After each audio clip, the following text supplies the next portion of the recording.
celebrating One Nation Under God, what people are doing in the nation's capital, marking Independence Day. Let Freedom Ring, 50 years after the Civil Rights Act is signed, remembering Freedom Summer of 1964. The right to life, still a battle in the U.S. and beyond. A pro-life leader is taking the movement to Europe. And looking back in history, we visit the site of the first Catholic Mass in the English-speaking colonies.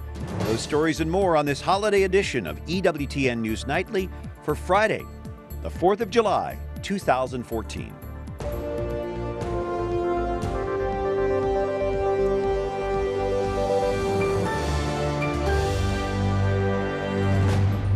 Good evening, and thank you for joining EWTN News Nightly for this special edition, One Nation Under God.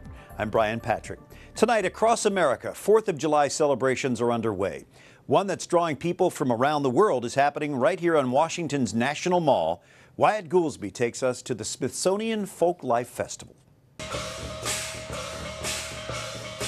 When you think of the National Mall on the 4th of July, this is probably not what you imagine. But visitors to Washington, D.C. are getting a glimpse into a variety of different cultures in the heart of the nation's capital. Here at the Smithsonian Folklife Festival, Chinese puppeteers are entertaining crowds with traditional dragon lions. It's just for people to share cultures, to share many things. This is my first time to be here. I was really impressed by the National Mall activities. I mean, it's a combination of so many things, politically, socially, and culturally. People from China aren't the only one wowing visitors with their visuals. Out here in the middle of the National Mall, Americans are finding a traditional Kenyan hut. This one is actually made from palm branches for a nomadic community and actually typically made by the women. It is a very unique thing, particularly in this festival. I think it is the only kind of house. And this kind of house we still use in where we come from. It takes them 3 hours to build a house of one family like this. For almost 50 years, the Smithsonian has invited different communities to present their traditions on the mall. As visitors join in the dance, many will tell you the festival is both an act of goodwill and a celebration of diversity. I think that it's important for people to recognize that there are other cultures, and other cultures are happy. They have arts and cultures and traditions that all of us should recognize and know that they're important. Cultures that make up the fabric of this nation. In Washington, Wyatt Goolsby, EWTN News Nightly. All right, thank you, Wyatt. Another event just getting underway here. Celebrate America DC commemorates the founding of our nation on Christian principles.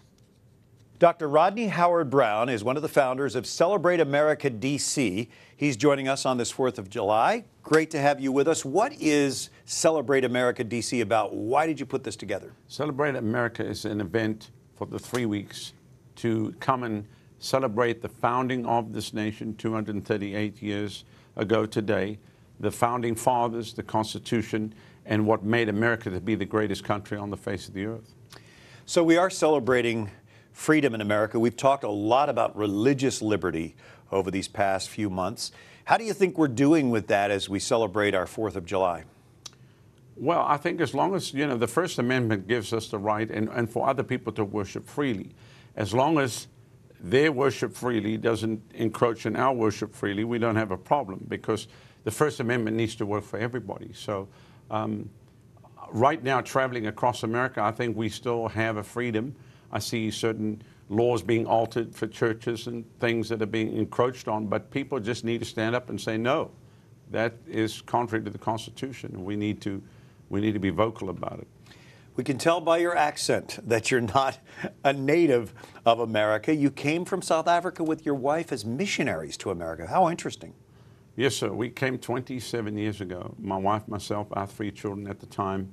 Our oldest was 5, and then the second one was 3. My son was 7 months old. We landed the country with $300, didn't hardly know anybody.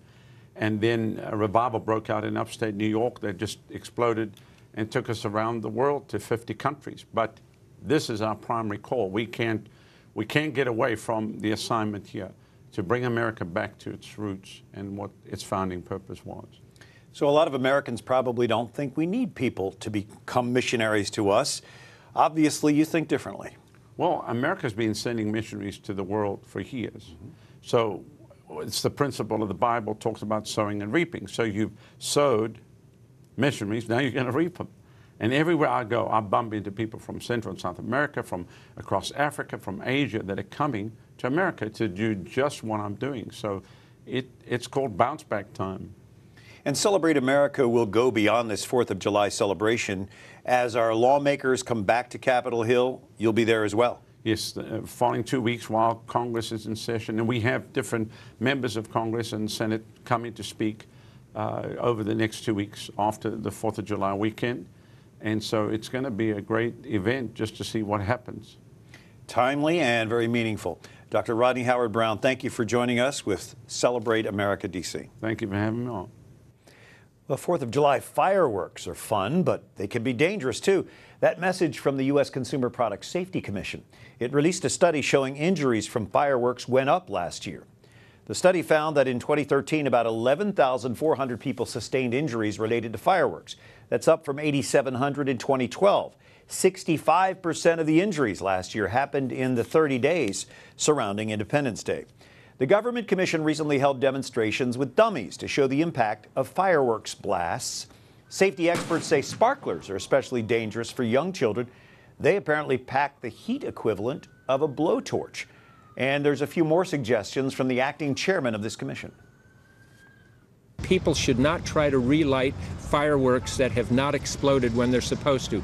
People should not try to elevate fireworks to make them look more spectacular. And people should keep garden hoses and fire buckets, water buckets nearby to make sure that any fire that might get started can be quickly doused. In other words, we want people to use common sense. Adler says we should also avoid illegal fireworks, another common sense measure.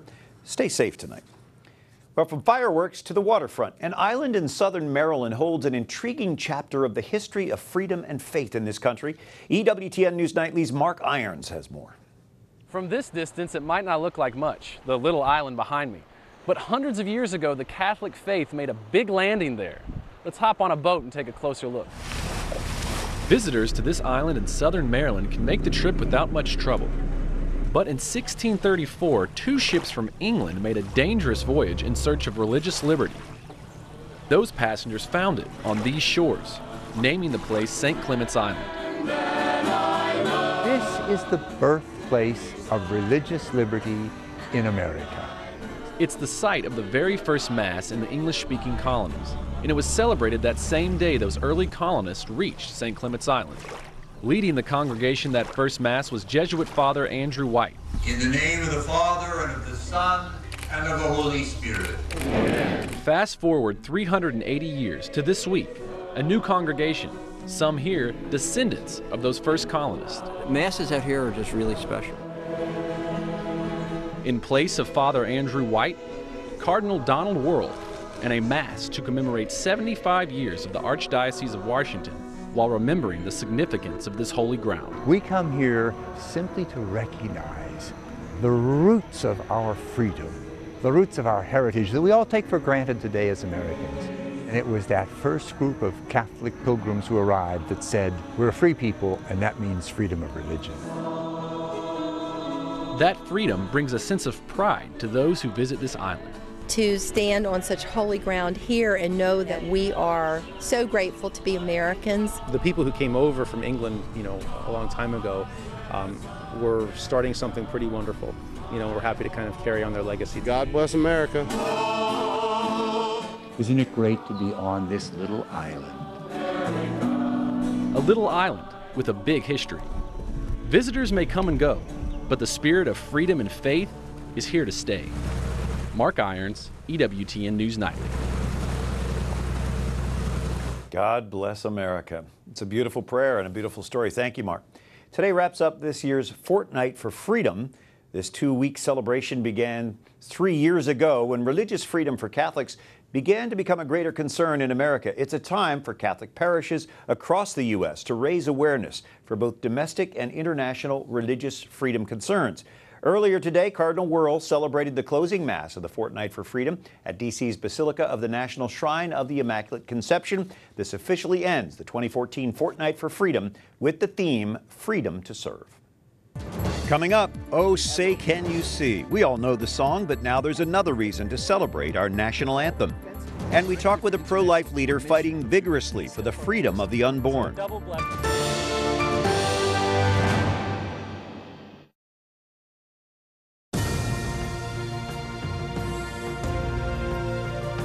We are one nation under God, and thank you for joining us for this special edition of EWTN News Nightly for the 4th of July. Today, we're likely to hear the Star-Spangled Banner quite a bit. It's a song we all know well, but you may not know that this year marks a big anniversary for our national anthem. EWTN News Nightly's Katherine Elliot has that story. Here at the Library of Congress, you are celebrating the 200th birthday of the Star-Spangled Banner. But it wasn't always called the Star-Spangled Banner, so can you tell us more about that? Absolutely.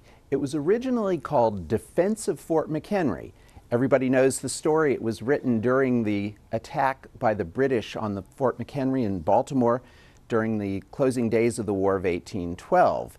And Francis Scott Key was observing the fight, and his first verse ends, "Does the Star-Spangled Banner yet wave o'er the land of the free and the home of the brave?" He printed up his 4 verses of his song called Defense of Fort McHenry, and it was handed out on the streets of Baltimore within 2 or 3 days of the battle. It was published as a broadside. We have an original copy of it right here. It's a rough sort of looking publication, which looks like it could have been printed in a town that had just been under siege. It was handed out for people to sing. You'll notice there's no music here. It says tune, Anacreon in heaven. The tune was well known at the time, and so when you got that little piece of paper, you'd have been able to sing it. It wasn't until about 6 weeks later that it was actually published with musical notation. It became popular very quickly, and now it has a new title, The Star-Spangled Banner. It was the publisher, Thomas Carr in Baltimore, who seems to have thought that that would make a better title than Defense of Fort McHenry. I think history bears that out.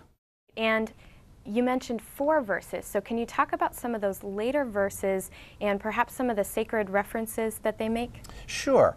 The first part of the story, Oh Say Can You See, is about the battle. The second verse, On the Shores Dimly Seen, more battle. The third verse is about what happens after it, and it's the 4th verse that is kind of the retrospective piece of it. Oh, thus be it ever when free men shall stand between their loved homes and the war's desolation. And we refer then later, praise the power that hath made and preserved us a nation. Then conquer we must when our cause it is just, and thus be our motto, in God is our trust. All right, well, thank you so much for your time and for that little history lesson. Thanks a lot. It's a pleasure. Thank you, Katherine. Or the land of the free. Well, this week marks the 50th anniversary of the Civil Rights Act. The signing of this historic bill happened during what's known as Freedom Summer. As we commemorate our freedom today, we look back to the summer of 1964. 200,000 Negroes and whites marched on Washington. The Civil Rights March sparked a nation more than 5 decades ago. American Negroes demanded freedom, and now... And inspired a young woman from Chicago to travel to the segregated South on a mission. Help people to end segregation, end discrimination, be part of a group that was doing the right thing. Aviva Futorian was one of several young activists who came to Mississippi during the summer of 1964 to teach young black students at places they called freedom schools. Roy DeBerry was one of those students. I was very impressed. He was extremely lively and extremely sharp. And every question I asked, Roy was the only one who knew the answers, and he knew all the answers. There's me. They soon became friends. She encouraged us to read and explore and to question. I just had a great deal of respect for her. She was also a good-looking woman as well. Today, few would question their friendship, but not in Mississippi in the 60s, where the owner closed this movie theater to avoid desegregating it. In those days, driving here with Futorian to get to a college prep class also was risky. It was the first time I had interacted with a white person on a social level. Futorian eventually returned to Chicago to practice law. DeBerry got a degree from Brandeis University in Massachusetts, Futorian's alma mater, and returned home to pick up where the activists left off. But the pair kept in touch. We've both sort of been amazed by it because we come from such different backgrounds. And the friendship endured. This relationship now in 2014 for me is just as real, is just as interesting, is just as enriching, and is just as powerful and sweet as it was in 1964. A personal connection that helped change the world 50 years ago. And as we celebrate our freedom as Americans, we also remember tonight the unborn who were never given the opportunity for life, liberty, and the pursuit of happiness. EWTN News Nightly's Alan Holdren talks with Joseph Meany, a pro-life leader, about the movement that's taking off in Europe with a lot of American influence. You are the Director for International Coordination of Human Life International, and as such, when news comes up on the world stage, you're often the first person to know. Can you tell us a little bit about things that you're hearing back in the States, especially in your native Texas today? Yes, absolutely. So we're overjoyed that Texas, south of San Antonio, is now abortion-free. The last abortion center closed here in June, and it was in Corpus Christi, Texas, and it closed just in time for the Feast of Corpus Christi. So a double blessing, and we really believe that it was a gift from God, that the pro-lifers who've been working for so long, for over 37 years, have finally had this wonderful result for many years of prayer and work and just a great pro-life community. And what does this say about the global strategy or the American strategy at this point and how it's being put in place against trends that have been showing up? Yeah. Well, one of the things that's very clear is that having pro-life state laws is exceptionally important. Texas in recent years has been passing different laws that have made it harder to have an abortion, harder to do abortions, and they are having results. So the last doctor willing to do abortions in Corpus Christi quit, and there's no other doctor in the community who's willing to do it. And it's because of the pro-life sentiment in the community, but also because these abortion centers now have to be equipped like surgical ambulatory centers. The doctors have to have admitting privileges in local hospitals, and all that means that it's harder to do, and in the face of a pro-life community, you can't just ship an abortion doctor in from somewhere else. And what does this say specifically about Human Life International's work stateside? Well, something wonderful is that we brought an icon of Our Lady of Czestochowa, a pro-life pilgrimage, if you will, all over the United States. And it went to this abortion center, and the prayer there was that it would close afterwards. And sure enough, it did. And actually, in Corpus Christi, there's precedent for that because we'd also brought a pilgrimage of Our Lady of Guadalupe to another abortion center in Corpus Christi, and that one closed as well. So we do feel Our Lady's presence in this pro-life news. And if we look to Europe, where we are at the moment, what are the trends here? Some people say that the pro-life movement never really took off, or that it hasn't really taken hold. What do you see today here? Yeah, it's interesting to see that in Europe is kind of a late starter, if you will, late bloomer. But in recent years, actually, the pro-life marches have been taking off. There's been all kinds of pro-life activities, even at the European level. This big petition that was presented to the European Union, the One of Us petition, got millions of signatures. And it's interesting to see how the pro-life community, if you will, is making forward paces, forward steps here in Europe. It's sad to see that, so many countries do have an entrenched culture of death. But even in, places like Spain, they're thinking about rolling back the laws. Other countries like Hungary and Slovakia, etc., there's a lot of movement in a good direction. So there's hope for Europe. Up next, honoring our military on this 4th of July. A young woman who served our nation in Iraq and Afghanistan reflects on true patriotism. And take me out to the ball game. We look at the history of America's favorite pastime.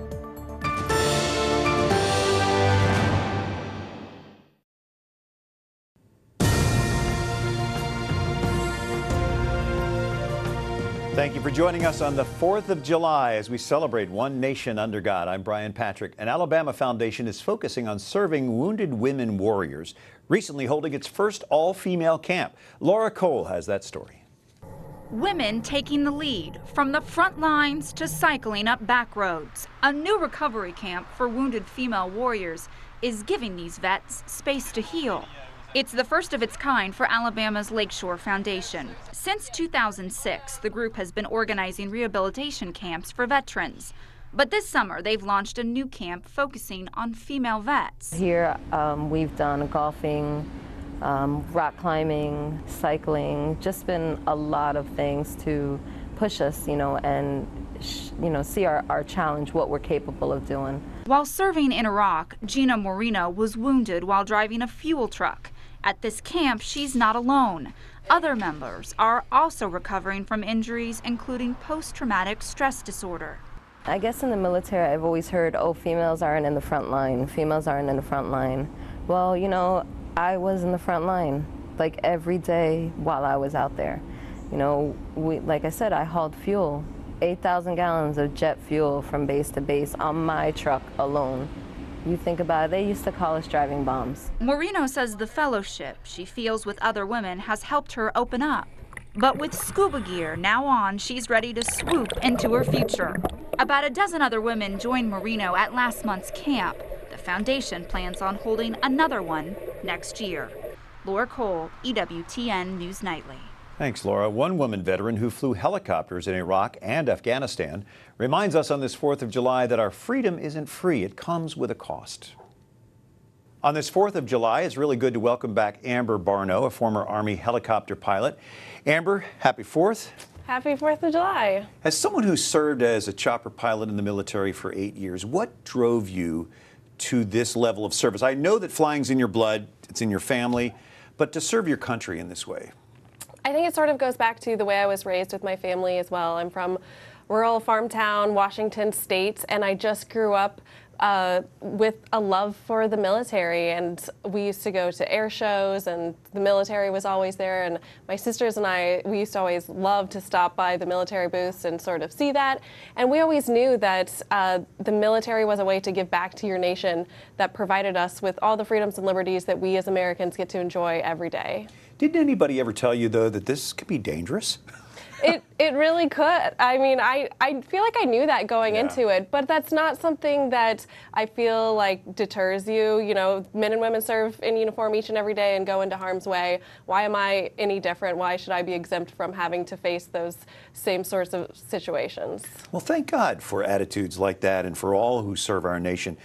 As someone who has served and is close to the military, what makes you proud to be an American the most? I am very proud to be an American and everything that America stands for.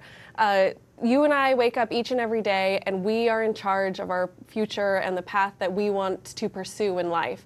And that is because of freedoms that can get them to that point. So I think the American dream, everything that it stands for, that's what America is all about.